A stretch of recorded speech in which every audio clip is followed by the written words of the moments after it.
내가 스트리밍한 영상을 누군가 퍼갔을 경우 나의 어떠한 권리가 침해된 것인지, 어떻게 대응을 해야 되는지.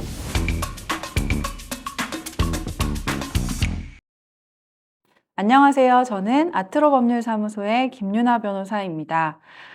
이번 강의에서는 프리랜서에게 도움이 되는 저작권의 종류, 저작권 분쟁이 발생했을 때 어떻게 대응을 해야 되는지, 그러한 실무상에 도움이 되는 팁들을 알려드리도록 하겠습니다. 먼저 저작재산권에 대해서 알아보겠습니다. 저작재산권은 저작권자가 저작물을 배타적으로 이용할 수 있는 재산적 권리를 의미합니다. 한마디로 내가 저작한 저작물을 활용해서 어떤 경제적인 수익을 얻거나 혹은 타인에게 이용 허락을 해서 이용료를 받거나 이렇게 재산적으로 활용할 수 있는 권리라고 볼 수 있습니다. 저작권법에는 굉장히 많은 저작재산권을 규정을 하고 있는데요. 대표적으로는 복제전송권이 있을 수 있습니다. 특히 지금 디지털 생태계에서 모두 다 활동을 하고 있기 때문에 우리가 이미지를 인스타그램에 올리거나 뭔가 영상을 유튜브에 이제 업로드를 하거나 이런 것들이 복제 전송 행위에 해당이 됩니다. 그래서 이렇게 온라인상에서는 복제 전송권 침해가 굉장히 많이 일어나고 있습니다. 복제권, 전송권 외에도 배포권, 전시권, 2차적 저작물 작성권, 공연권, 대여권, 그리고 공중송신권 이렇게 다양한 재산적 권리가 인정이 되고 있습니다. 프리랜서 입장에서는 가장 문제가 되는 것이 아무래도 아까 말씀드린 복제 전송권이겠죠. 그래서 누군가 나의 작업물, 특히 요즘에는 디자인물이나 영상이나 이런 것들을 파일로 주고받잖아요. 이런 것들을 내가 스트리밍한 영상을 누군가 아무런 허락도 받지 않고 퍼갔을 경우, 혹은 내가 인스타그램 SNS에 올린 그런 디자인 시각 저작물을 누군가 나는 되게 컬러로 이렇게 작업을 했는데 누군가 흑백으로 바꿔서 변형해서 온라인에 그렇게 활용을 하고 있거나 했을 경우에, 그럴 경우에 이런 저작재산권 침해가 문제가 될 수 있습니다. 그 중에서도 복제전송권 침해가 가장 사례가 많다고 할 수 있겠습니다. 아까 말씀드린 사례 중에 그 프리랜서가 디자인물을 온라인상에 올렸는데 이것을 변형해서 자기의 독자적인 목적을 위해서 무단으로 도용해서 활용하고 있을 경우에는 복제 전송권 침해뿐만 아니라 2차적 저작물 작성권도 침해당하는 결과가 되겠죠. 이렇게 어떤 저작권 분쟁이 발생했을 경우에 내가 어떠한 권리를 침해를 당하고 있는 것인지를 진단할 수 있어야 되겠습니다.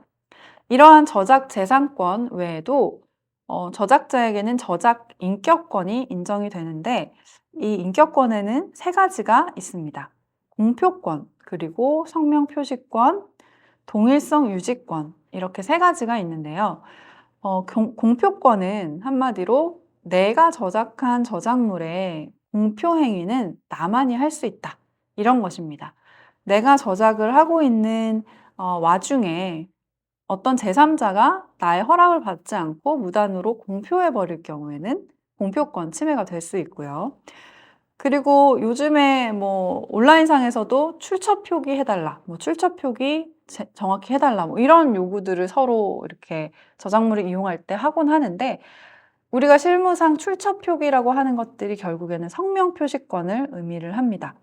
내가 저작한 저작물에는 그 옆에는 나의 이름이 혹은 나의 성명이나 이명이 기재가 되어 있어야 한다는 것이 성명 표시권인 거죠. 그리고 세 번째로는 동일성 유지권인데, 이것은 내가 이제 저작한 저작물은 변형돼서는 안 된다, 동일성을 유지해달라, 이런 것들을 의미를 하죠.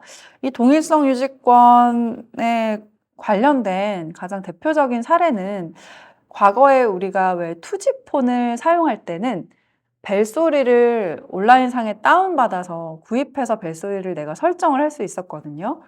요즘에는 컬러링은 저희가 컬러링 서비스를 통해서 내가 좋아하는 노래를 컬러링으로 넣는다거나 하는 건 할 수 있죠. 근데 과거 투지폰 세대에서는 벨소리도 그렇게 할 수 있었거든요. 그래서 우리가 핸드폰에 뭔가 최신 유행하는 이런 음악들을 내 벨소리로 하고 싶다라고 하면 어떤 사이트에 들어가서 그 벨소리를 구매하고 다운받아서 내 핸드폰에 파일로 저장을 하고 벨소리 설정하고 뭐 이런 시절이 있었습니다. 근데 그 당시에 그 벨소리 업체들이 사실 음악 저작권 협회라던가 이런 저작권자들 단체를 통해서 이용 허락을 받거나 이용 대금을 지급하거나 하는 그러한 약정이 없이 음원을 마음대로 잘라서 그렇게 벨소리로 공급을 했습니다. 사실 음악 저작권자 입장에서는 음원을 제공하는 계약 외에도 사실 이 음원을 반으로 자르거나 혹은 후렴구만 이렇게 잘라서 쓸 수 있게 한다거나 하는 행위에 대한 허락도 당연히 약정이 있어야 되겠죠. 그래야지만 2차적 저작물 작성권을 침해받는 것이 아니게 되는 것인데 이 벨소리 업체들이 음원 사용에 대한 약정이 있더라도 2차적 저작물 작성권 사용에 대한 약정은 없었던 것입니다. 그래서 이렇게 저작 인격권 중에 동일성 유지권 침해가 문제가 된 사안이 있었습니다. 이 사안에 대해서 법원은 당연히 한 곡의 음원을 이렇게 반으로 자른 것, 뭐 후렴구만 자른 것, 이것은 저작권법상 동일성 유지권 침해에 해당한다라는 판결을 내린 사안이 있었습니다. 이러한 저작 인격권은 저작자의 일신에 전속한다 라고 저작권법은 표현을 하고 있는데 좀 어려운 말이죠. 일신에 전속한다. 이게 무엇이냐면 이 저작 재산권, 아까 말씀드린 복제권, 전송권, 뭐 전시권, 뭐 이런 저작 재산권 같은 경우에는 재산권이기 때문에 내가 사망하면 당연히 상속이 되는 권리거든요. 마치 제가 뭐 부동산에 대한 권리를 가지고 있는 것처럼 부동산에 대한 권리를 가지고 있을 때 그 소유권이라는 것은 제가 사망을 하면 이제 상속인들에게 상속이 되는 재산이잖아요. 하지만 이 저작 인격권은 일신에 전속하기 때문에 이 저작자가 사망하면 소멸되는 그런 권리입니다. 재산권 같은 경우에는 이용 허락도 할 수 있고 양도도 할 수 있고 포기도 할 수 있거든요. 마치 부동산을 증여하거나 양도하거나 뭐 이렇게 하는 것처럼 저작 재산권도 그것이 가능합니다. 하지만 저작 인격권은 포기할 수 없는 권리라고 합니다. 마치 우리가 헌법에서 인정하는 자유권이나 평등권을 포기할 수 없는 것처럼 저작 인격권도 포기할 수 없는 일신에 전속한 권리라고 해석합니다. 그렇기 때문에 저작자가 사망하면 저작 인격권은 소멸되지만 다만 그 저작권법에는 이렇게 규정을 하고 있는데요. 저작자의 사망 후에 그의 저작물을 이용하는 자가 저작자가 생존하였더라면 그 저작 인격권의 침해가 될 행위를 하여서는 아니 된다라고 그렇게 규정하고 있습니다. 그렇기 때문에 아무리 사망한 저작자의 저작물을 이용하더라도 그 저작자의 명예를 해치는 그런 방식으로 이용하거나 해서는 안 되는 것입니다. 네, 지금까지 저작물의 종류 그리고 저작자에게 인정되는 저작 재산권과 저작 인격권에 대해서 알아봤습니다. 이러한 저작 재산권 인격권은 이 저작자에게 독점 배타적으로 인정이 되는 권리죠. 특히 재산권 같은 경우에 뭐 복제권, 전송권, 전시권 이런 것들은 제3자가 해당 저작물을 이용하고자 할 때는 이 저작자로부터 이용 허락을 얻어야만 합니다. 이용 허락을 얻고 또 그에 대한 정당한 대가를 지불하여야만 공정한 그 창작 생태계가 되는 것인데요. 예를 들어서 우리가 영화를 보러 갔을 때 정당하게 영화 티켓을 우리는 이제 구입을 해서 영화를 보죠. 그리고 영화 제작사가 영화를 제작을 할 때 각본가에게 정당한 대가를 지급하고 그 각본을 이용해서 영화화하는 거겠죠. 이렇게 우리가 경제적인 가치를 서로 주고받으면서 저작물을 활용하고 제작하고 또 이용하고 있습니다. 여기서 중요한 것은 당연히 저작자의 허락이 있어야지만 이 저작물을 이용할 수 있다라는 어떤 대원칙인데요. 사실 디지털 환경에서는 그게 쉽지 않을 수 있습니다.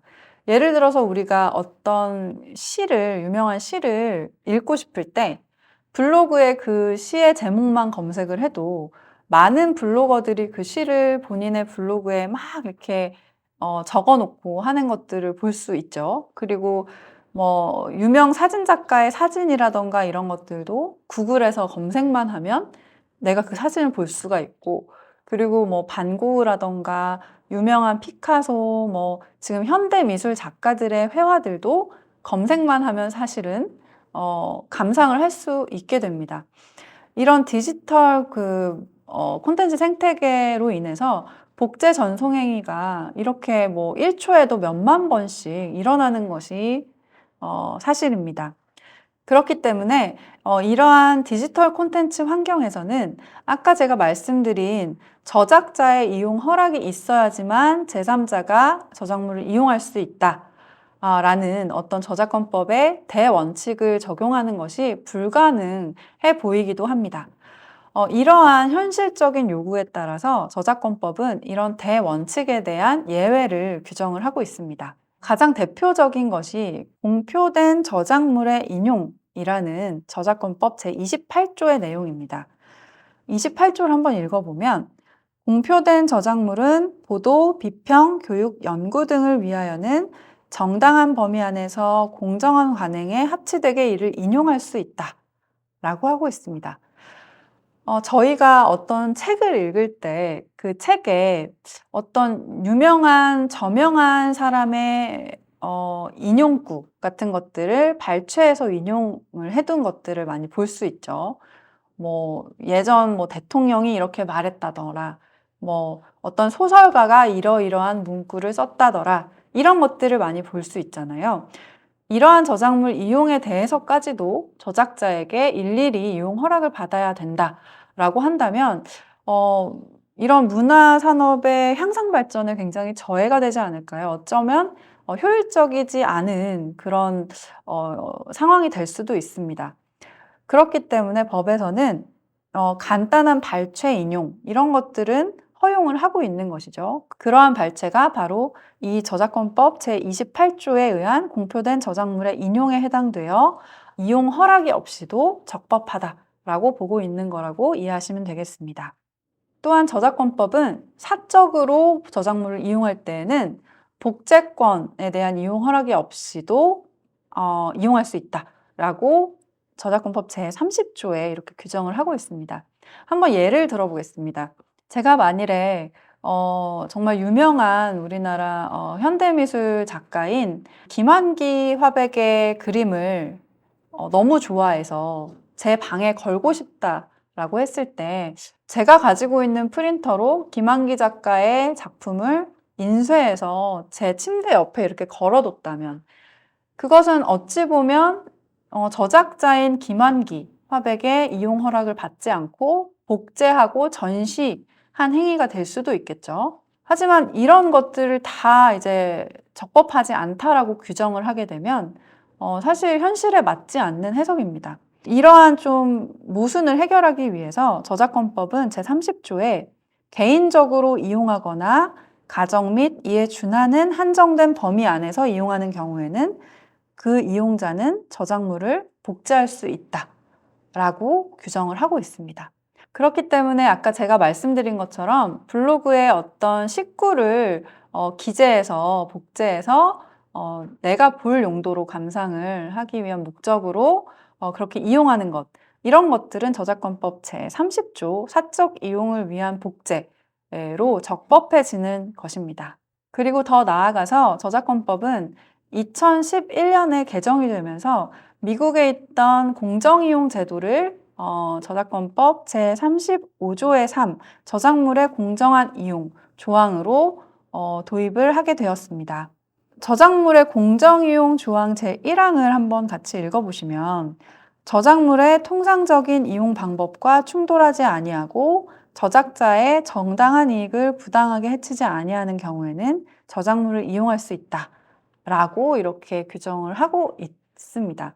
굉장히 어찌 보면 추상적인 그런 표현으로 기재가 되어 있는데, 제2항에 보면 이 공정이용 여부를 판단할 때 고려 사항들을 4가지를 들고 있습니다.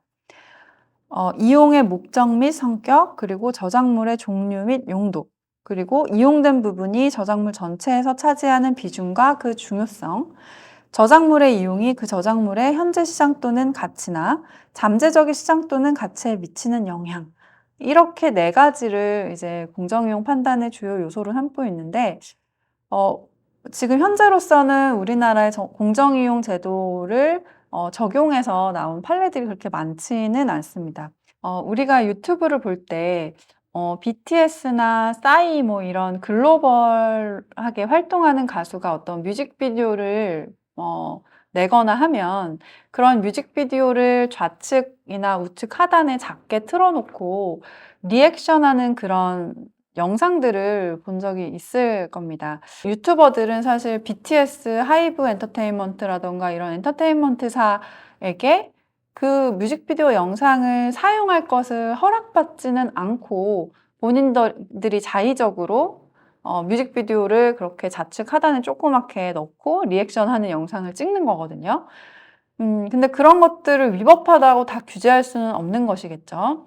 이 공정이용 제도에 의하면 사실 그러한 이용 같은 경우에는 엔터테인먼트 산업 안에서 그런 권리자들, 그 뮤직비디오를 제작한 영상 제작자라던가 아티스트라던가 엔터테인먼트사라던가 이런 플레이어들의 권리를 침해하는 것은 아니기 때문에 서로 이제 시너지를 내는 그런 이용 행위이기 때문에 공정 이용에 해당된다라는 해석을 할 수 있겠습니다.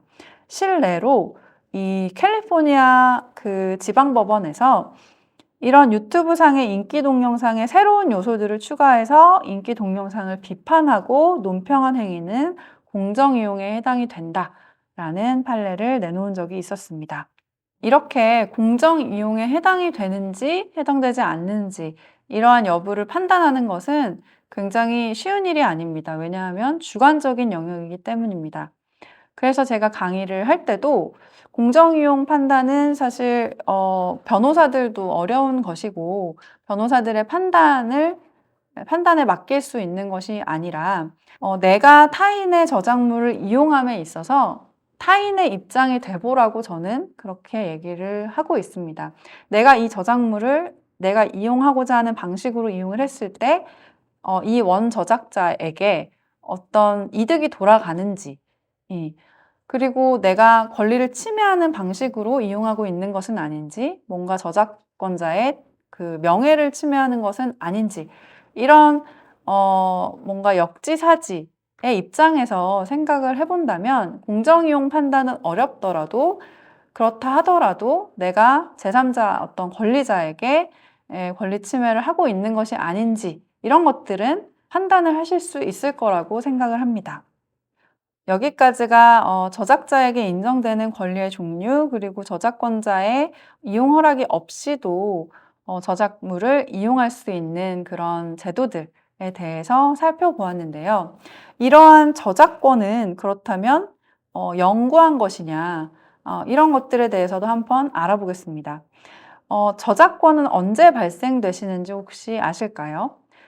상표권이나 디자인권 같은 경우에는 출원해서 등록을 하면 그 출원자에게 권리가 인정이 됩니다. 이와 반대로 저작권 같은 경우에는 출원 등록이 아니라 저작 행위를 했을 때 바로 발생되는 것이 저작권이거든요. 그래서 저작권 등록 제도는 물론 있지만 저작권 등록을 하지 않더라도 내가 어떤 창작 행위를 했을 때는 창작 행위가 완성된 그 시점에 바로 그 저작물에 대한 저작권을 내가 갖게 되었다라고 생각을 하시면 됩니다. 이렇게 창작 시에 발생한 이 저작권은 보호기간이 저작권법상에 기재가 되어 있습니다. 저작권법 제39조에 따르면 저작 재산권은 저작자가 생존하는 동안과 사망한 후 70년간 존속한다. 이렇게 되어 있거든요. 그래서 한마디로 저작자가 사망한 후에 70년이 지난 이런 저작물 같은 경우에는 저작 재산권이 소멸하기 때문에 그 누구나 그 저작물을 아무렇게 이용할 수 있겠죠. 물론 아까 저작 인격권을 설명드릴 때 말씀드린 것처럼 저작자의 명예를 훼손하거나 하는 방식으로 이용해서는 안 될 것입니다. 그리고 공동저작물의 경우에는 저작재산권은 맨 마지막으로 사망한 저작자가 사망한 후 70년간 존속한다. 공동저작물 같은 경우에는 2인 이상이 함께 협업해서 만든 저작물인 것인데 그 2인 이상의 저작자들 중에 맨 마지막에 사망한 저작자, 그 시점으로부터 70년간 존속을 하는 것으로 이해하시면 되겠습니다. 그리고 업무상 저작물의 경우에는 회사가 그 저작자가 되는 거잖아요. 이럴 경우에는 공표한 때로부터 70년간 존속합니다. 우리가 어느 날 서점에 갔을 때 어떤 외국 그 소설가의 소설집이 갑자기 번역이 막 돼서 매대에 이렇게 올려져 있다라고 하면 사실 그 소설가가 사망한 지 70년이 이제 넘었다라고 보셔도 됩니다. 아까 말씀드린 것처럼 저작자에게는 2차적 저작물 작성권이라는 것이 있거든요. 그 영어로 된 소설을 한국어로 번역하는 것, 그 행위도 2차적 저작물 작성 행위이기 때문에 그런 번역 행위를 하려면 저작자에게 허락을 받아야 되거든요. 근데 만일에 소설가가 사망한 지 70년이 넘었다라고 하면 그런 2차적 저작물 작성권이라는 저작 재산권도 소멸하기 때문에 국내에 있는 출판사들이 이제 번역을 자유롭게 할 수 있게 되는 것입니다. 그렇다면 이제 저작권 관련 분쟁이 발생했을 때 어떻게 대응해야 되는지 한번 살펴보겠습니다. 만일에 내가 권리자의 입장에서 누군가가 내 작품을 무단으로 도용해서 사용하고 있다면 우리는 저작 인격권, 저작 재산권을 침해를 이유로 각종 청구를 할 수 있습니다. 민사상으로는 침해 금지 가처분 청구 그리고 손해배상 소송을 제기를 할 수 있습니다. 그리고 만일에 나의 예를 들어 일러스트 작품을 뭐 핸드폰 케이스라던가 뭐 커튼이라던가 이런 상품으로 제조해서 판매를 하고 있다라고 하면 침해 상품의 폐기 이런 것들도 청구를 할 수 있습니다. 그리고 형사 고소도 당연히 접수를 할 수가 있는데요. 다만 침해를 안 날로부터 6개월 이내에 형사 고소를 할 수 있습니다. 그리고 반대로 내가 권리자가 아니라 내가 누군가의 창작물을 이용했는데 이 권리자가 나에게 내용 증명을 보냈다. 왜 대체 내 창작물을 무단 이용하냐, 저작권 침해하고 있다라는 어떤 이의 제기를 이용자 입장에서 받았다면 차례대로 주장해서 항변할 수 있는 방안이 있습니다. 어떤 것이냐면 첫 번째로 당신의 저작물이 창작성이 없기 때문에 저작권법상에 보호되는 저작물이 아니다 라는 주장을 첫 번째로 할 수 있겠죠. 근데 만일에 이 타인의 어떤 창작물이 저작물에 해당이 될 경우, 그럴 경우에는 이렇게 또 주장을 할 수 있습니다. 당신이 지금 주장하고 있는 당신의 저작물과 내가 사용하고 있는 이 저작물은 유사하지 않다. 객관적으로 봤을 때는 다른 저작물이다. 난 당신의 저작물을 이용하지 않았다. 라는 주장을 또 할 수 있겠죠. 경우에 따라서는. 근데 만일에 그 타인의 창작물이 저작물에도 해당이 되고, 그리고 내가 쓰고 있는 저작물과 유사하다. 라고 했을 땐 어떤 주장을 마지막으로 할 수 있냐면, 나는 당신의 저작물을 이용한 게 맞지만, 이것은 공정 이용이다. 라는 주장을 또 할 수 있겠습니다. 아까 살펴본 것처럼 그 공정이용제도는 어떤 경우에 한해서는 이제 이용 허락을 받지 않고 이용을 하는 것을 위법하게 보지 않는 그런 제도이기 때문에 경우에 따라서는 공정이용제도를 활용해서 공정이용에 해당한다라는 그런 항변을 할 수도 있겠습니다.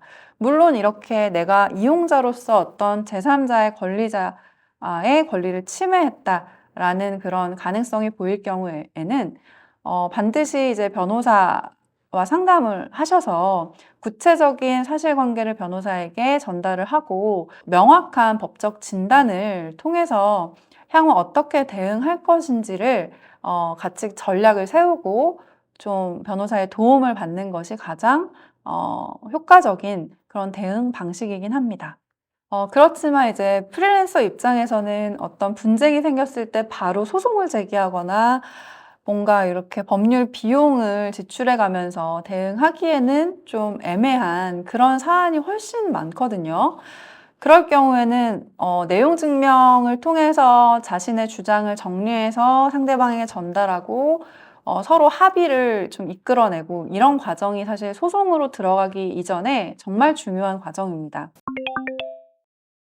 저희 일러스트 작가 의뢰인이 이 자신의 작품이 이제 의류에도 막 복제돼서 쓰이고 핸드폰 케이스로도 제작이 돼서 쓰이고 그래서 이제 우리가 대응을 했던 그런 사안이었는데 이럴 경우에는 당연히 아까 말씀드린 것처럼 복제권이 침해가 된 것이겠죠. 저작 재산권이 침해가 되고 동시에 당연히 뭐 성명 표시권이라든가 동일성 유지권이라든가 이런 저작 인격권도 동시에 침해가 된 것입니다. 사실 이 경우에는 이 일러스트 작가인 저희 의뢰인을 대리를 해서 민사적으로는 손해배상 청구를 당연히 할 수 있고 저작 재산권을 근거로 이제 손해배상 청구, 저작 인격권을 근거로 침해를 근거로 위자료 청구 이렇게 할 수 있겠죠. 형사 고소도 가능합니다.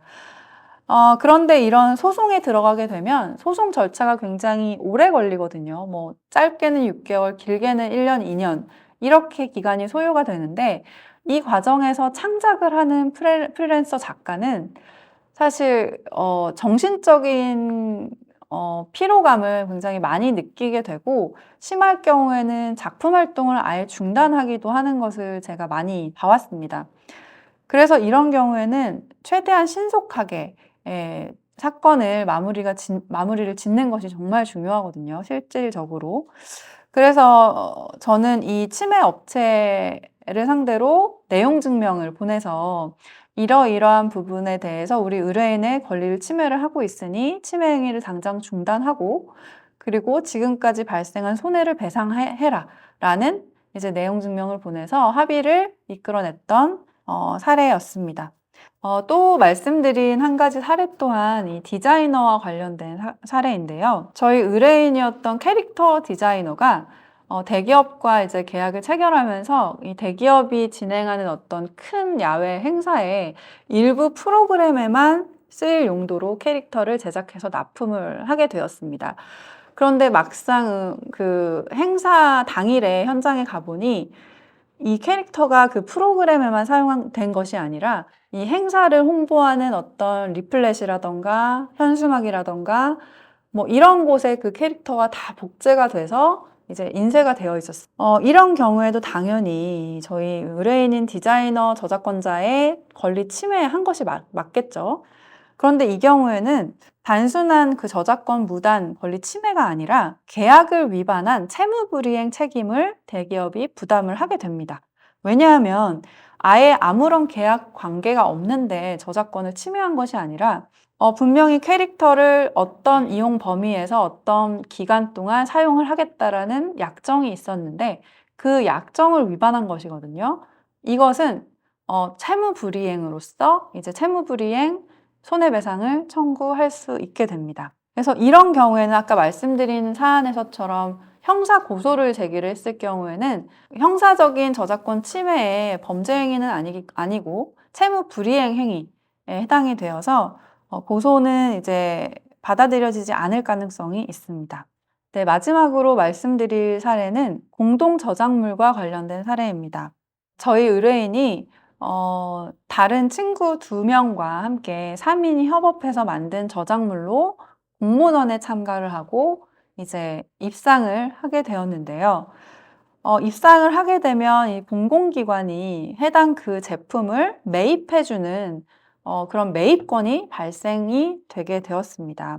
그런데 이제 이 3인이 협업을 했음에도 불구하고 3인 중에 1인이 갑자기 연락이 두절이 되면서 공공기관과 단독으로 이렇게 소통을 하면서 매입권을 혼자만 이렇게 독식했던 그런 사안이었습니다. 그래서 저희는 이제 민사소송을 제기를 했었고요. 민사소송으로 당연히 손해배상 책임을 물어서 승소했던 사안이 있었습니다. 이 전원의 합의로 이제 저작물을 이용을 해야 됨에도 불구하고 1인이 그 매입권을 독식해서 매출을 유용을 했기 때문에 저희는 3분의 2에 해당하는 저희 의뢰인 2인의 그런 매출을 다시 받아올 수 있었습니다. 프리랜서분들은 아무래도 창작하는 일을 업으로 하고 있기 때문에 다른 분들에 비해서는 저작권법에 대한 좀 인식이라든가 지식이 많을 것으로 생각이 됩니다. 그럼에도 불구하고 저작권, 또 저작재산권, 인격권에 어떤 종류의 권리가 있는지, 그리고 어떤 분쟁 사안을 이제 만나게 되었을 때 나의 어떠한 권리가 침해된 것인지 이런 것들을 정확히 알지 못하는 경우가 많습니다. 특히 인격권에 대해서는 본인이 이 저작물에 대한 인격권이 있는지도 모르는 경우도 굉장히 많거든요.